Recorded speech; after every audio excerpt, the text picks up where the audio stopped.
Hello everyone, welcome to our regular weekly analysis. Right now it's October 3rd, Tuesday. We are just 9:29 a.m., 1 minute into a Wall Street opening.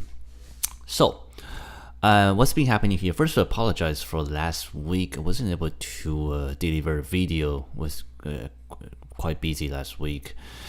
And did took I think few trades that's still ongoing, which I will talk about it. But just let's get into it. So first thing first, for this week, of course, the beginning of October, and I hope everyone had a great summer month. Now we are heading at the last quarter of the year. Now time really flies by thinking about it. And of course, first week of every month, you always have the big events of non-farm payroll. So that is pretty much the main driver for this week, which will coming out on Friday. And now this event has not been so excited compared to before. And as I mentioned, the biggest reason is because the employment had been on a very good trend already. So the Federal Reserve is not looking at the employment data so closely anymore. Right now, they are really paying more attention to the inflation. So what does that mean is that even though you have 88,000, which is a lower expectation than last time, but it's not going to affect US dollar too much, unless we have a negative number, things like that. Otherwise, if you click to it, yes, 88K is in the lower end, but it's not the biggest issue that the Federal Reserve is looking at right now. Now, of course, as I was saying, when looking at non-farm payroll nowadays, you really want to pay more attention to the average hourly earning. Why? Because we want to see a higher wages to drive up the inflation. So this will be more important. Now, as you can see, last time was really a big miss at 0.1%, and this time the expectation is 0.3%. So if you click to it, it's really, between the range of 0.1, 0.3, and it has been like this. Let's see. So since March last year, you have a negative number, but ever since that, April 2016, right here, December was the last time we have a negative number of the wage growth. Other than that, it's starting from beginning of January this year, we are always in a positive territory. So again, that means as long as within this range, 0.1 to 0.3, we're most likely not going to see too much effect on US dollar. So that means that the current sentiment of US dollar should be continued, and the non-farm payroll events will only create a short-term volatility. Now, of course, if you are a scalper, you are welcome to trade this kind of events. I personally focus more on the swing trade setup. So that's why whenever I look at the events, I would like to see if it can create a long-lasting effect. Now, so for me, this Friday, this is not even the biggest risk event for me. So of course, every week is different. And that's one thing, the main events this week. Other than that, I don't see too much. The Canadian employment data will also be a good short-term volatility event to trade. But you know what? Let's get into our analysis first, so you have a more clear picture of what we're looking at right now. Just give me 1 second.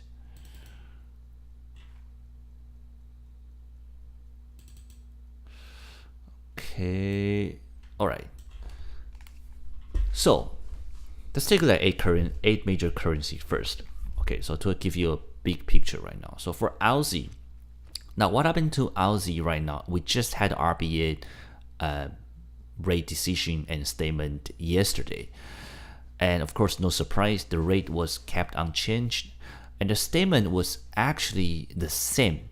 However, when you're looking at certain events, there's two ways to look at it. First is, what do you think the event represent? Okay, this is your own thinking, this is your own perception.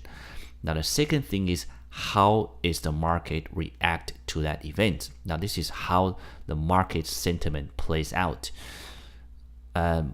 a lot of time your feeling or your perception will be the same with the market, but a lot of time the market sentiment will be different than yours. Now, in that kind of sense, that's where you have to decide whether the market is correct, the sentiment is going to be the dominant one, or the market is overreacting. And if you think the market is correct, and that's where you can trade along with the market trend. However, if you think the market is overreacting, that's where you will enter a reversal trade. So that's just something to understand. This is how you really digest the sentiment. So for the RBA statement, I personally don't think it's dovish, but that's how the market had reacted to it. And the reason is because the over expectation. Right now, a lot of central bank, the Federal Reserve, Bank of England, Bank of Canada, or even ECB is on this hiking cycle. Well, not so much for ECB, but for Bank of Canada, Bank of England, or Federal Reserve, they are all on this hiking cycle. So understand the currency market is always in comparison. You're always buying one currency in order to sell the other one. That means that traders and participants will always comparing this one currency to the other currency, and they will always comparing one central bank to the other central bank. So what happens is that people have a very high expectation and they wish that RBA can jump on into this hiking cycle, which is that they are going to raise the interest rate, and that's going to be beneficial for the currency of Australia. However, when that did not happen, then the market react in a very disappointed way by selling the Australian dollar. So that's basically the reason why the RBA statement last night create a sort of bearish movement for Aussie. The second thing, when looking at Aussie, you have to understand it's a high correlated currency with the commodity market, especially copper and iron ore. So if we take a look at copper, which is this window, it has been on the downtrend, as you can see. Now, of course, if you zoom out, you say it perhaps is just a retracement. And by reading the article, a lot of commodity trader, they do think it's just a retracement. But nevertheless, it is in a downtrend right now. Now, if you look at iron ore, it's exactly the same thing. It's also in a downtrend. Now, if you want to look at more, if you look at gold, it's also in a downtrend. So the commodity market is not doing so well to support Aussie. Now, of course, how do we know if this is going to be a lasting effect or just a temporary? You got to read into the reason behind the movement. Now, for me, I did read a few articles about especially the copper market, and the reason is because we have another curve from the Chinese market. Now, you have to understand that China nowadays is the largest demand for copper and iron ore. So it's pretty much the main driver to sustain the Australian economy in terms of export. So whenever China stop buying, that's a warning sign for the commodity market. Now, what's the reason for them to stop buying? It's not really because the economics, it's because the government is trying to fight the smog alert in Beijing, because every winter they have a really, really polluted air. Now, this is an ongoing thing, but you take into more detail is that right now the Communist Party of China is having a sort of election. Now, of course, it's a communist country, so it doesn't really have an election, but it's an election within the party. So right now there's a lot of propaganda going on, and right now they are trying to toughen up the environment, as a part of the policies. So that's why they are basically stopping a lot of activities in the copper market, in the mining sector, things like that. So that, of course, affect the demand from China into the copper market, and that play effect, and that's what I personally think the one of the reason for the copper market or the iron ore to drop for now. Of course, things can turn back anytime. For the commodity market, it's very highly volatile, and I can tell you I'm not really experiencing that. So for me, I just take a look at the general trend, and then take a look at the domestic or the actual fundamental of the Australia, and then take a look at what the central bank is doing. So right now,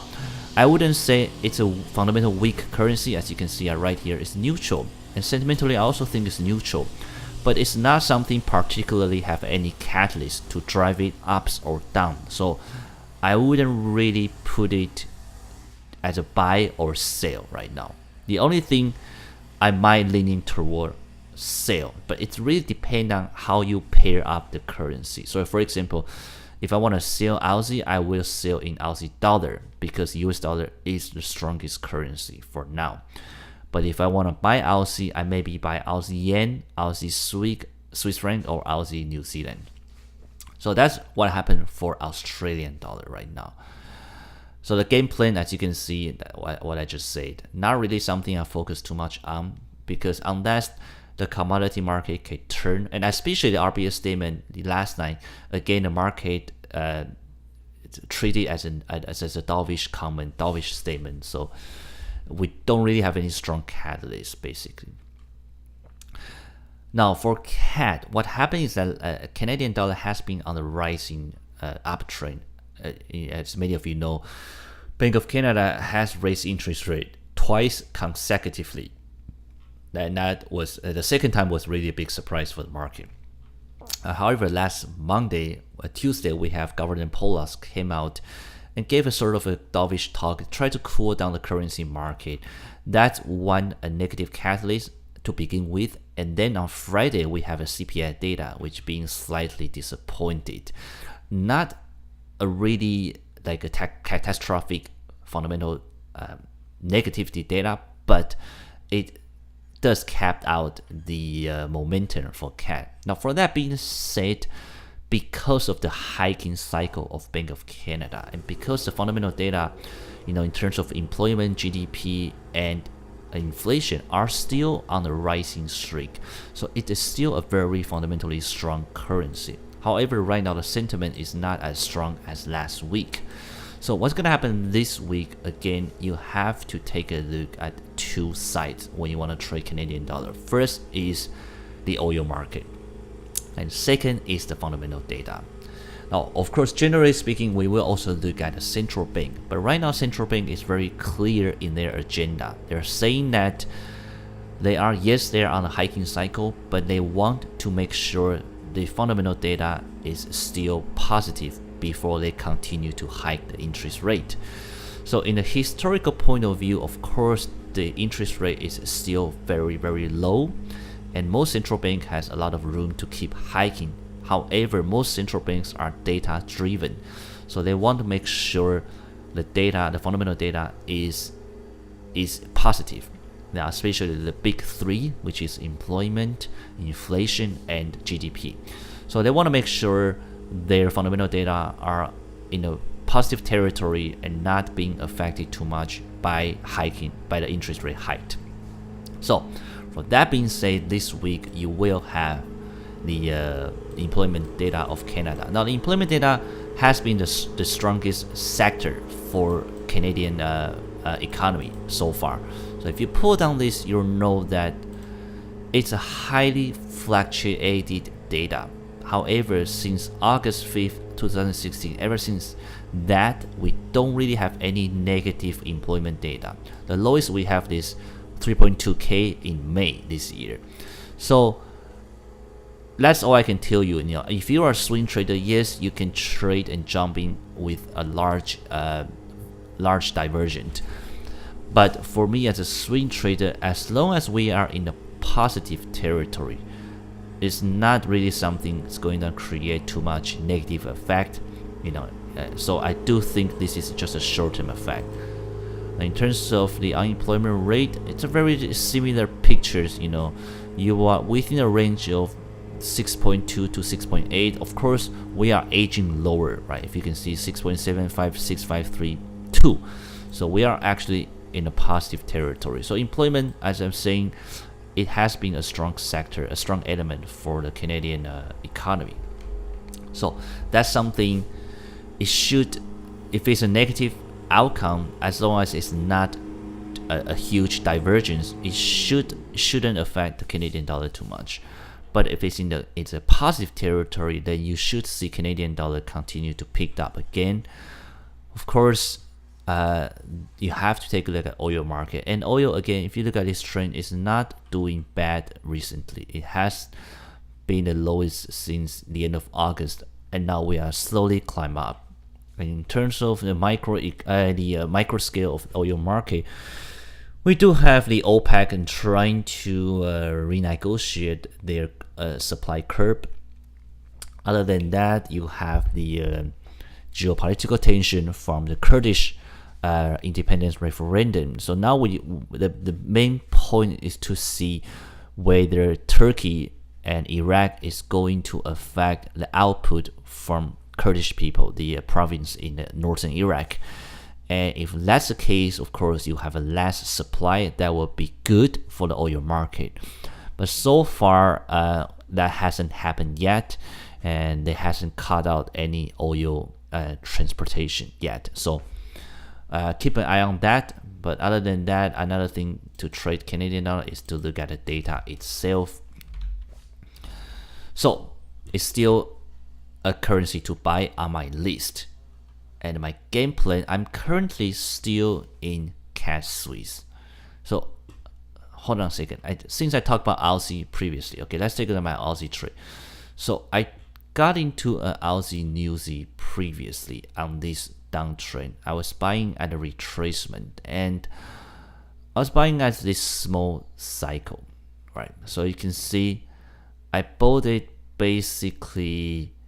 I entered twice basically. So I got one when it breaks out of this regressional trend, and my stop loss is just below here at 1.08, just below here, 1.08, 1.0795, so just below the handle.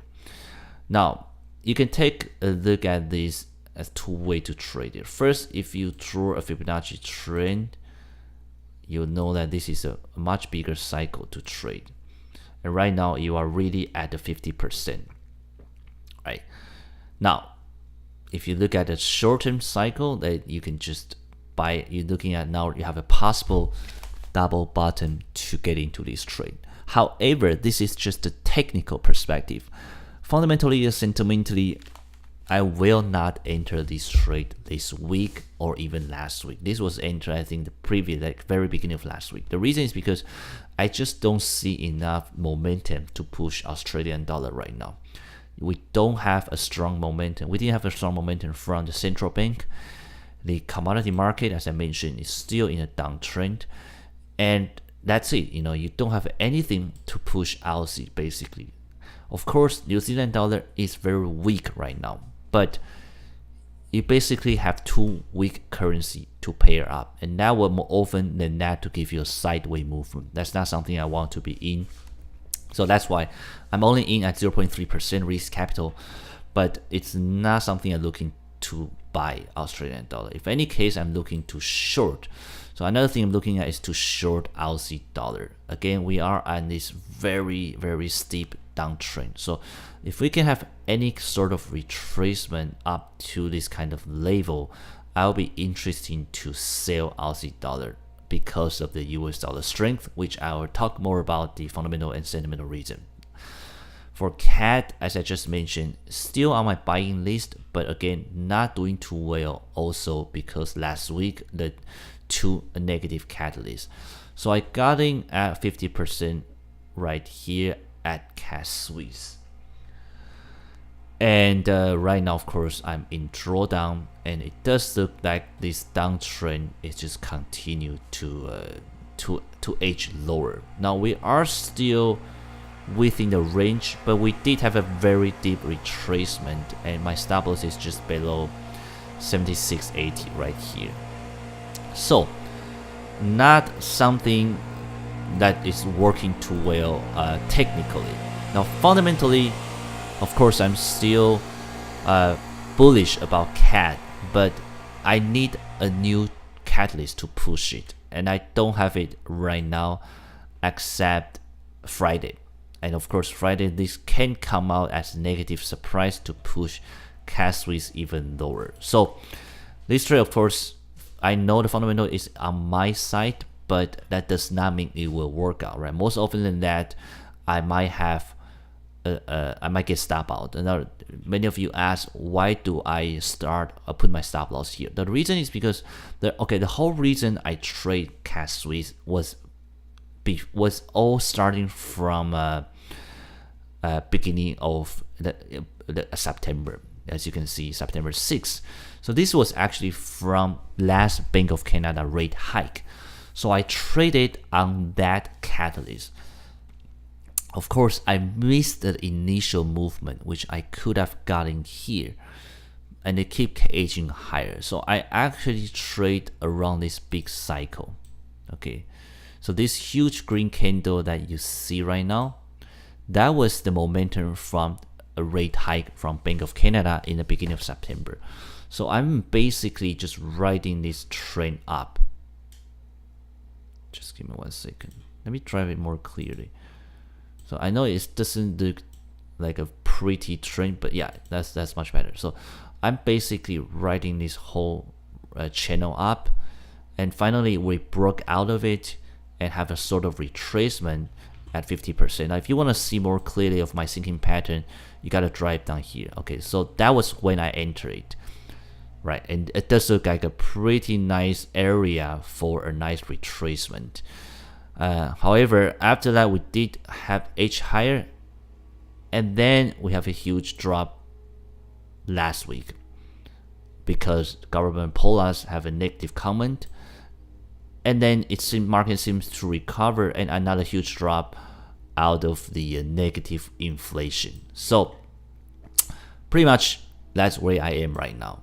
So two surprise catalysts to push it lower. Of course, I'm still surviving barely, but let's see if the CAD will pick up. Again, fundamentally, I'm still holding this trade just because CAD is still a very strong currency to buy on my list.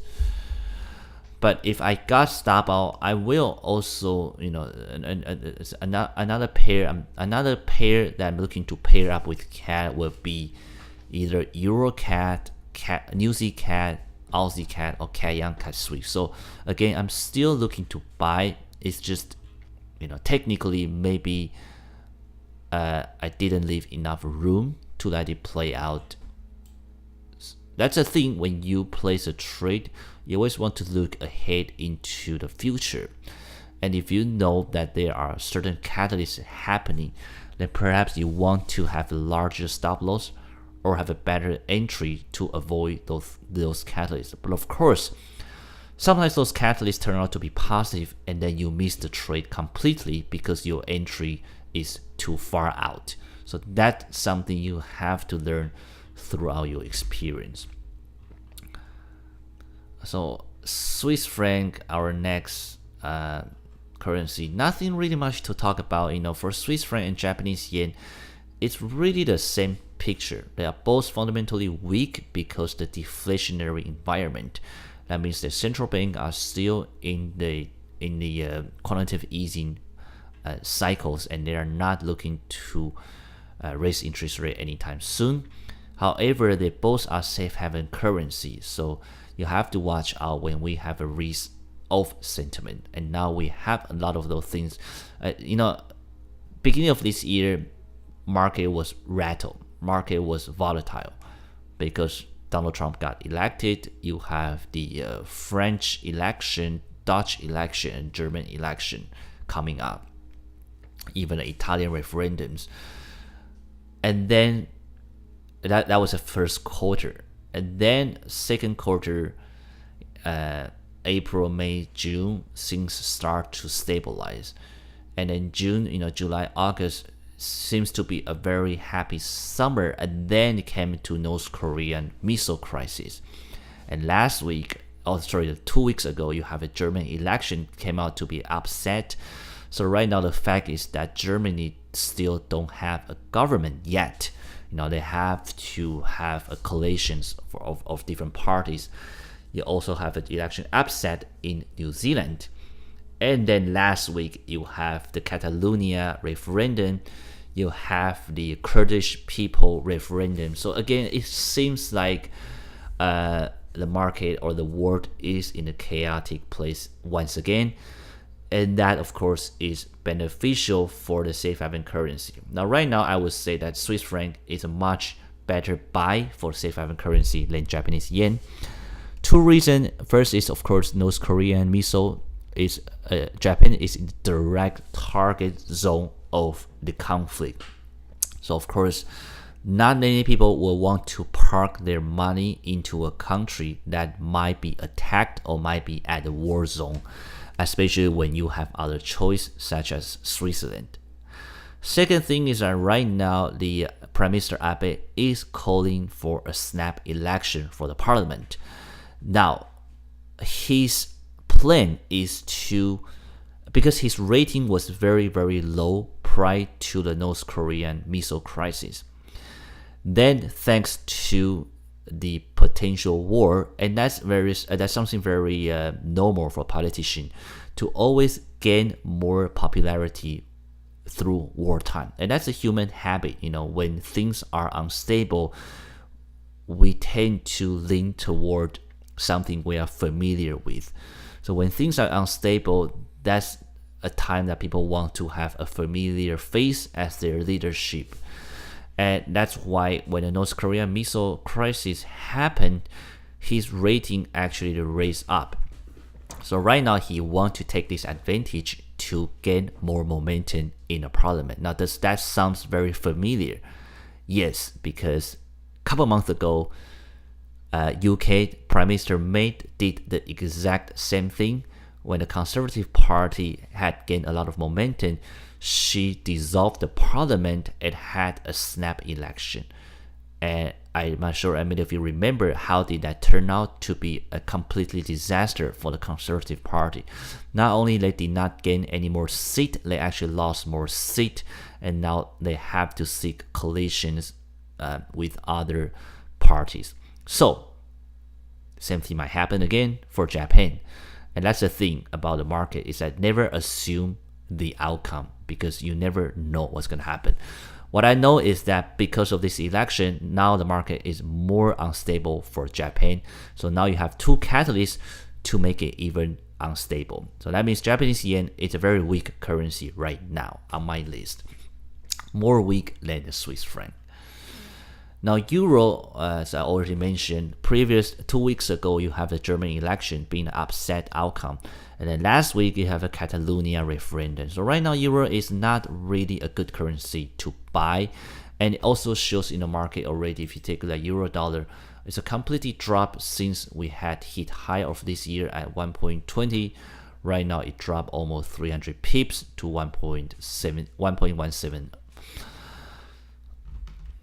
Aside from the geopolitical tension, you also have the ECB continue to be dovish. So all this uptrend from the end of May to the end of August, basically, was all based on the assumption that ECB is going to tapering the QE. They might talk about hiking rate in 2018 or 2019. However, after the few ECB meetings and comments, now we can see very clearly that most ECB officials are still very dovish. Now, they need evidence to be dovish, and that evidence came last week when the inflation data from the Eurozone actually came out as a miss. So you have both core CPI and CPI both as a miss last week. So now you have a fundamental catalyst that is a negative. You have a sentimental catalyst from the ECB, from the Catalonia, from the German election, also being weakness. So fundamentally, of course, it's still a strong currency because most data are in the uptrend. But right now, sentimentally, it's very, very weak. So it's also on my selling list. I am currently in Euro Pound short, 0.3%. It was a are sort of less than the swing trade last week. Of course, I am almost getting stop out, and this happened not because the euro strength. This happened because the pound weakness, which I'll talk about later on. But I'm currently also interested to sell a euro dollar, and I had my order at 50% at 1.1850 right here. If we can reach there, not sure what's gonna happen. Now, am I worried that non-farm payroll might be a miss to drive down dollar? Not really, because what's pushing US dollar right now? Well, let's talk about it. What's pushing US dollar right now is really the central bank. So US dollar had been picking up. If you look at DAX, it was at a very low point at the beginning of September. And then since that, the whole September is the rising streak. So US dollar has been picked up. Why? What's the momentum coming from? The momentum coming from Federal Reserve. Now we have more Fed member confirm that the December rate hike is very, very likely. And that's the first catalyst. Second thing, of course, is that you have continuous of fundamental data, especially GDP data last week, to be very positive for US dollar. Now, third catalyst is that Donald Trump had a new tax cut plan, which is very, very pro-business, and that also perceived as a very positive catalyst. So all these things contribute to a higher US dollar. Now, at the same time, you have euro, you have pound, you have other currency to have more events happening to drag them down. So that push US dollar to a very high point right now. And what you want to ask yourself is this sentiment going to continue? I think so, at least until December, because right now people are going to keep buying US dollar out of the Federal Reserve, the December hike. And on top of that, it has been backed up strongly by the fundamental data. So as long as we have these two pieces of catalysts keep going on, US dollar should be kept going higher until the rate hike in December. Now, I wouldn't know what's going to happen after that, because the people will unwind their position. Then we have to see what happened in 2018. But at least for the next 2 months or 3, I do think dollar should pick up the strength for now. Of course, that can change any moment if, let's say, if Chairman Yellen suddenly came out very dovish, or if we have a war with North Korea and things like that. Another thing is that Donald Trump is most likely not going to renew his contract with Chair Yellen. So, I shouldn't say contract. He's not going to renew the term with her. He's looking to have a new Fed member chair.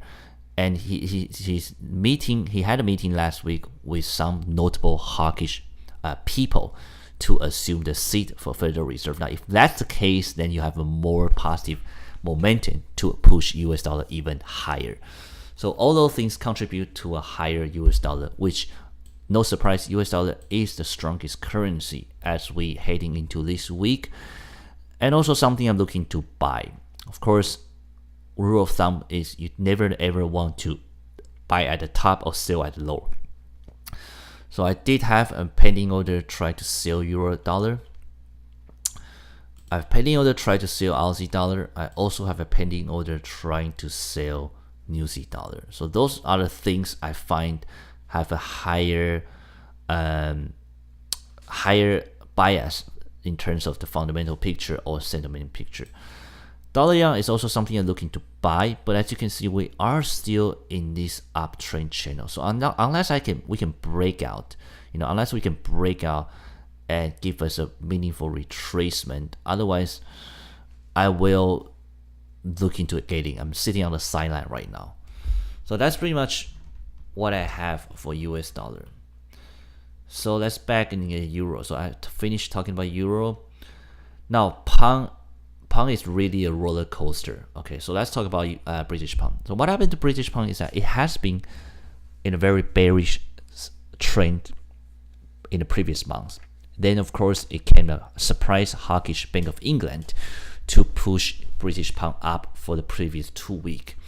And last week, you have Prime Minister May had another speech in Italy about the Brexit negotiation.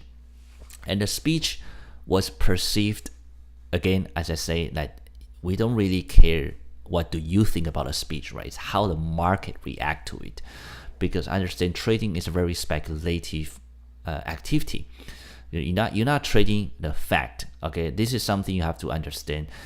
Even though we are looking at the fundamental data, that does not mean we trade the fundamental data only, because in that way you will be investing, and there's nothing wrong with it. But investing, you need a longer perspective in terms of market. But see, if you're a trader, then you are really in for a speculative momentum. So it does not matter what the truth or what the fact is. It's matter if you put it in the back of your head as a background, but you don't want it to be too stubborn. It's saying that, oh, I think US dollar is fundamentally strong, so I'm gonna keep buying dollar. Well, in that case, you'll get killed in a lot of circumstances. So the Prime Minister May's speech last week was perceived as a moderate talk with the EU. So it's more friendly. Basically, she's asking for more time. Okay, that's the presumptions. So everything was great for British pound. And then came this week, first of all, you have the sentiment that the Conservative Party seems to have a split quarrel, right, between Boris Johnson and other members. That's the geopolitical tension first. Then came Monday, you have a negative manufacturer PMI. So this was not a big issue because you are still above 50, right? So just give a small knowledge. When you're looking at a PMI number, 50 is something you want to have minimum. So if you have a PMI that's below 50, you might have a contraction coming up. Of course, as I mentioned, when looking at fundamental data, you want to look at in a series of perspective. You don't want to look at a single piece of data. You want to look at consecutive data. So PMI was a miss. Then today, construction PMI was below 50. Now this is a warning sign. And again, whenever you have a fundamental data coming out, you want to look into a story. So the story is very simple. There's less construction going on right now. Why? Well, because of the Brexit. So what happened is that people, especially construction, especially people who are building the buildings, building the infrastructures, they simply don't know the fate of UK in the future. So that's why I'm always telling people that looking at the data, you have to look at different timeline. So for Brexit, what's going to affect is this kind of business investment. It's going to affect the real estate. It's going to affect developers. It's going to affect small business owners, because business planning is 5 to 7 years at least. If a country don't even know its future positions or status, then most business owners do not want to assume that kind of risk.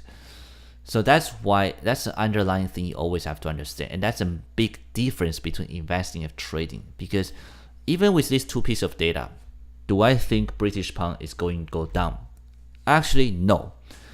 Because the reason for British pound to go up in the first place has nothing to do with fundamental data, has nothing to do with Brexit. It has everything to do with a hawkish Bank of England. So even though most economists think that Bank of England are going to raise interest rates soon, but they also think that it's a suicide move for them to raise interest rate. So that's a general census. Most economists think Bank of England are going to raise interest rate, but they also think it's a suicide move for them to raise interest rate at this moment. But the momentum to drive up British pound previously had been a hawkish Bank of England. So for me, as long as a hawkish Bank of England stays, as long as this element stays, I will keep buying British pound. That doesn't mean I want to stay in British pound or have my money to put in a saving account in the British pound. On the contrary, I have no faith. in the future of UK as long as the Brexit is still up in the air. And it has shown in a PMI number already, as you can see. So tomorrow or Wednesday, tomorrow you're going to have the service PMI. Now this will be the major catalyst for UK, and the reason is because service is the largest sector for the GDP. So this will be very critical. And if you have a negative number again, then you have 3 consecutive negative PMI to drive down British pound. However, I'm still bullish for British pound, and my bullish reason is because I think Bank of England is going to have more hawkish comment, or they might really raise interest rate very, very soon in the next month or so. However, because of this underlying risk and the current geopolitical tension within the Conservative Party, I want to pick something safer. And something safer means I want to pick a currency to pair up with that is fundamentally weak and sentimentally weak. And that comes down to pound yen. Why? I could have picked euro pound, which I am in euro pound, but I'm only in a short position. The reason is because although euro is in a weak spot right now, it is weak against dollar, but it might not be that weak against British pound, because British pound itself has a lot of geopolitical tension as well. Another thing is British pound and New Zealand dollar, because New Zealand dollar, okay, let's talk about New Zealand dollar first. New Zealand dollar is also not in a good place from last week. The election came out to be upset. The RBNZ last week is again quite dovish, even with a new governor. So by the way, the old governor retired. So the new governor maintained the same game plan, being very dovish, try to talk down their currency. The government also downgrade their forecast, and this on top of the election. Right now, things are still kind of unstable. So of course, diminish New Zealand dollar. But so that means I want to sell New Zealand dollar. But to sell New Zealand dollar, you always have to be careful, because the fact is that if you take a look at interest rate, New Zealand dollar is the highest yield currency. That means you always have traders or investors or commercial bankers, commercial corporations to buy New Zealand dollar in the long term because of the interest rate differences. So that means that I do want to buy British pound, and I'm thinking to buy pound New Zealand. But because of the interest rate difference, I have more risk going on versus pound yen. So that's something you have to remember. And if you just look at the technical chart, look at the drop in pound yen, not too clear, right? You do have a breakout of this regression channel, but you are really just in a sideways movement. And look at pound New Zealand, you have a much volatile downtrend. So that means that New Zealand dollar is much stronger than the Japanese yen, basically. So I am looking to get into pound yen, because, and this is a more swing trade setup.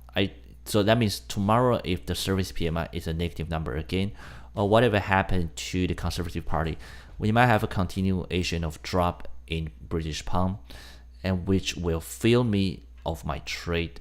And I'm looking to trade this in a longer term setup into a Bank of England event. So again, this trade, the momentum was because the Bank of England. That means as long as that element stays, I'm bullish in British pound. But if that element disappears, then I don't want to be in British pound. Japanese yen, we already talked about it. New Zealand dollar, I already talked about it, and US dollar as well. So pretty much my current trade is CAD Swiss, as I just mentioned. Not doing too well, but as hopefully we can break out this channel, edging to a higher part. I do think CAD Swiss eventually is going to go up, but again, that's a fundamental picture. Technically, I might get stop out, right? That's why trading is hard, because you can have a fundamental knowledge, but you also need to have a technical skill to know where to place a proper stop loss and profit target. My other trade is Euro Pound, which I entered last week with a small position, But this week we already have 3 negative catalysts to drive down British pound. So of course euro also in a weak spot, but British pound, the market seems to want to sell it more. Another trade I have is Aussie New Z. This again, it was placed in previously. Right now, I am still confident. It's just because Australian dollar by nature it still has a more buying momentum than New Zealand dollar. But right now it's weak versus weak, right? So I don't really have any favorable catalyst in any currency. So not something I will get in. I know technically it looks very tempting because first of all, you are at this, long-term 50%. You seem to form a double bottom here. So technically, yes, it might keep going higher. But I don't like to get into a trade unless I do have a catalyst or a momentum to push it. And now I just simply, if yesterday's RBA was a little bit a slight hawkish, then I will get in right now. But since that was not the case, so I don't want to get in here. The trade I'm looking at this week, again, US dollar is something looking to buy. I want to buy against euro or New Z or Aussie. Now, what about cable? Now, cable, again, you could buy against that. It means you could sell cable. But because, again, my view is that I do think British pound still has a very large buying momentum. And I do think right now it's just a retracement out of this cycle. That doesn't mean I want to buy cable because I also think US dollar is strong. So again, this is more like a strong versus strong, right? Strength versus strength. So I don't have any bias. I don't really want to get into this kind of trade right now. So I do think we are at a retracement. We might going higher, and 32, 31, or 30 should be a very strong support. It doesn't mean cable will go up because US dollar is also very strong. But that means I do looking to buy other pair with cable. With British pound. Right now, pound yen is something I'm looking at. And other than that, if you are not in CAD, I still recommend buying CAD. If you want to buy it, you buy against CAD yen, CAD Swiss, Aussie CAD or New Zealand CAD are all pretty good choice. Actually, let me take a look at it.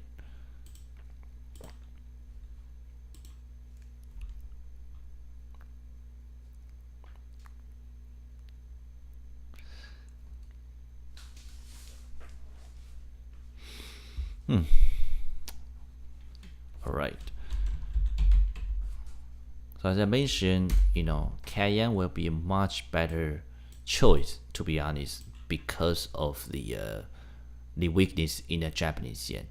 So if you want to get in same thing, I will get in at least green candle, this trend basically, because this is a catalyst of Bank of Canada. And if you stop right here, you can say we broke out of the channel in a sort of sideways movement. And you want to put your cycle beginning at here. So we are at 38%, and that just show you. You see, that's why I say Japanese yen is much weaker than Swiss franc. Because if you compare side by side, you have a much deeper retracement in CAD Swiss versus CAD yen, and that's the fact that the Japanese yen is much weaker than the Swiss franc. So if you're not in, I would suggest you CAD yen might be a good choice as well. You might not get 50% retracement as much as CAD Swiss because the fact is that yen is much weaker. So 38 might be a good one, but 50 is of course ideal. That really depends on your own risk appetite. Other than that, you could go to Aussie CAD as well. Let's zoom out. So Aussie CAD, again, we does seem to be in a sideways movement. I don't see any good thing right here, but let me delete all this. Aussie CAD might be also good to sell. So again, I tend to sell something that has a catalyst going on or I don't want to go against the bank rate. Just because it's not because I want to make interest, right? This is a small peanut. It's not something I care about. But I know a lot of commercial traders or bankers or corporations do look at this interest rate because they have a very large volume and they are in for a very long term. So that's why. So I'm trying to go with the majority of traders. I try to go with the trend, and that's why I do take a look at the yield differences whenever I want to enter the trade. Again, it's not because I want to make the yield, I want to make a swap. It's because I know that's how some people, a lot of traders are looking at. So where was that? Aussie CAD. Okay, so Aussie CAD, because of that, not something ideal, it has a higher yield than CAD, but because you just have the RBA event, you could look into trade it. Now I would say this down, up, down, this is finished. So this is a new one, right? You have this new setup. So this might be possible for you to trade. Let me take a look at. So we have this downtrend, and we go up retracement, and not yet. We didn't reach 1% here. So this should be the target, which also is the previous low. So if you want to do this one, let's put in here. Okay, so let me delete this. So this red line will be your target, and I will drive. For me, I will start with here. I will start with this whole cycle. So 98 handle will be something I'm interested to enter if I'm not in CAD yen. So I will put my entry at 98, just because you have a very clear handle here, wrong number. You have a resistance support line here, and then of course my stop loss will be above 99. Just 99.10 will be good point. So that will be something I would do if you want to interested in saying Aussie CAD. Another thing you can do is New Z CAD. Now New Z CAD is probably a much better choice than Aussie CAD, and the reason is because New Z is much weaker than Aussie. So New Z CAD, if you want to sell it right now, this was the beginning of the election of New Zealand. So we'll say this is a cycle, right? This is from here. However, I do think this one has ended. So if I put it goes here, retrace. So we did reach 1% already. So this down, lower low, lower high, lower low seems to be complete, and now we are going up. So now we are really in a sideways movement. So in terms of technical perspective, I don't really have too much, to be honest. But if you draw an actual trend, you can say that this whole downtrend is still continue, and right now you are at a retracement here. So that's also a good thing you can do. So in that case, if you're treating this as a downtrend and you want a target, will be at here. Okay, so this red line will be your target. Where do you want to enter a New Z CAD short? Let's see. So for me, I will enter maybe at 89, 82, this 50% here. Now stop loss is above here, above 90, 0.98, 95. So this is something you could consider if you want to buy CAD, but again, I would much prefer CAD yen, just because it does have a much safer bias in terms of fundamental and sentimental. But New Z CAD is also fine. You just have to remember that although New Zealand dollar was weak due to the election, but that was last week. Okay, that was last weekend already. So that means the momentum from the catalyst has died down. So you have to understand, whenever you're trading a catalyst, when was that catalyst? And if that catalyst, the longer it was, the less effect it has. Okay, that's something you have to understand. The longer it was, the less effect it has. For example, Euro. The biggest catalyst was Catalonia referendum. That happened last Sunday. And now we are Tuesday already. So what happened is that we have a small retracement already. So the longer it was, the less effect it has. Okay, that's something always keep in your mind.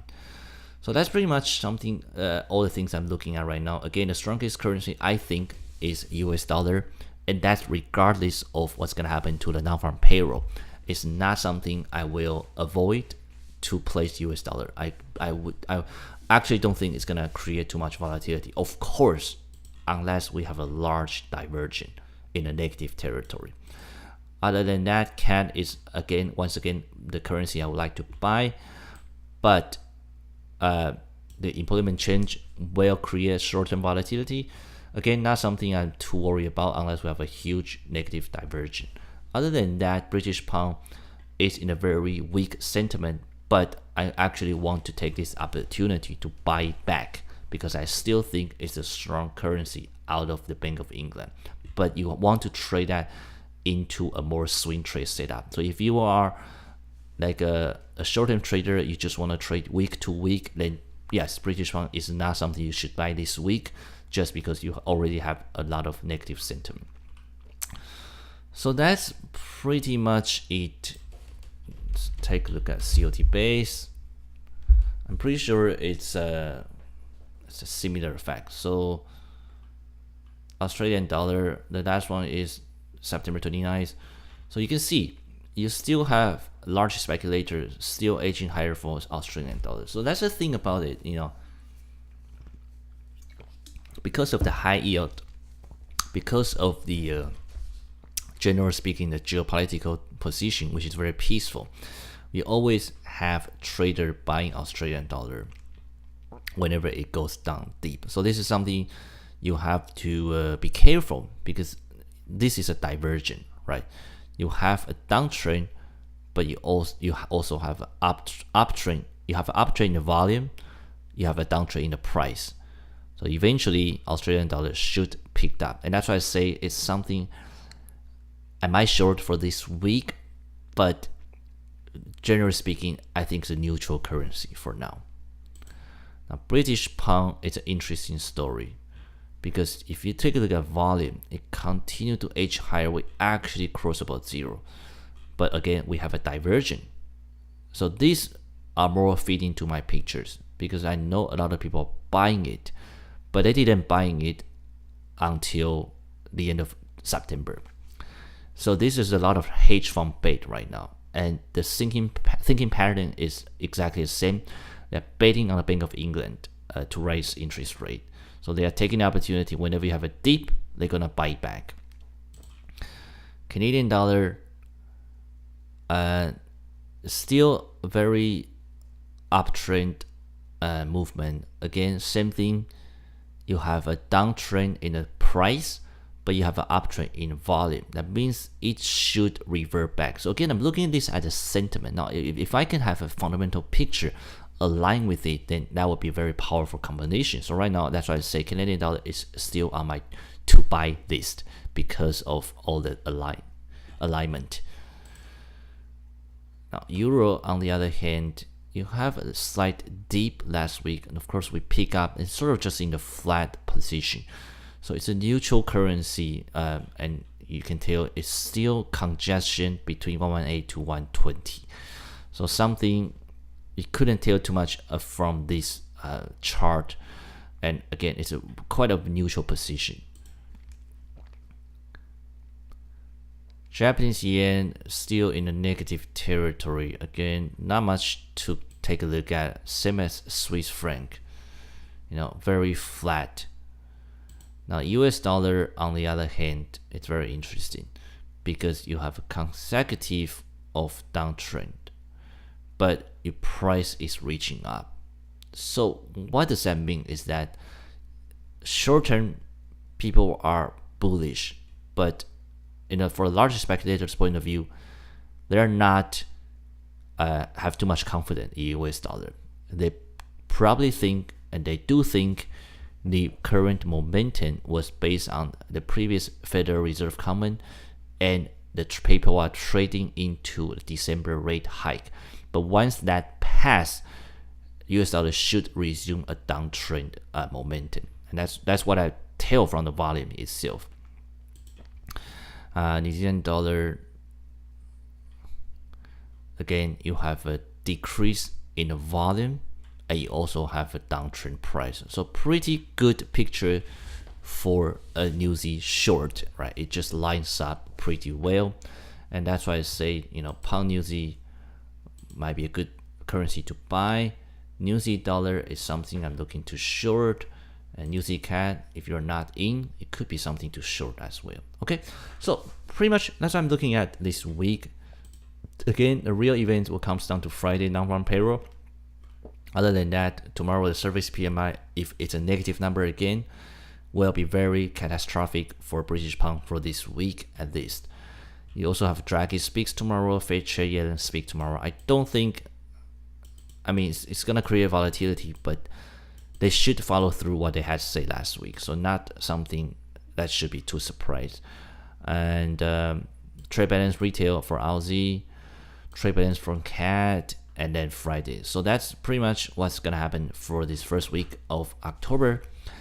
And again, last quarter of this year, I hope everyone is gonna have a great last 3 months of 2017. Okay, so if you have any question, feel free to let me know. Other than that, I'll be back next week with another free weekly analysis. Thanks for watching. Bye bye.